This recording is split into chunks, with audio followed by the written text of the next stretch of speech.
আজি বহুত দিনৰ মই কল পচলা খাম বুলি ভাবিলোঁ, তাকে কাটি আছোঁ। গিলাচত কুটি আছোঁ সৰু সৰু কৰি। গাহৰি মাংস, কল পচলা, অলপ মচুৰৰ দালি দি দিছোঁ।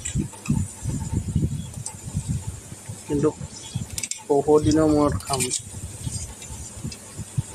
কল পচলাই গাহৰি মাংসই। এনেকৈ বনাই আছোঁ বৰ্তমান।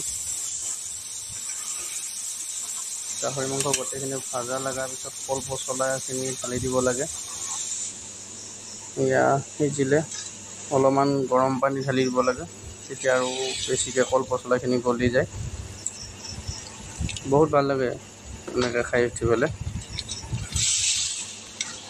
খাই থাকোঁতে চৰু শেষ হৈ গ'ল। আপোনালোকক ভিডিঅ' বনাই দিব পাহৰিলোঁৱেই। পাছত 1 পিচহে গাহৰি মাংস ৰখিলে গৈ। তাকে দেখালোঁ, আপোনালোকে ট্ৰাই কৰি খাই চাব।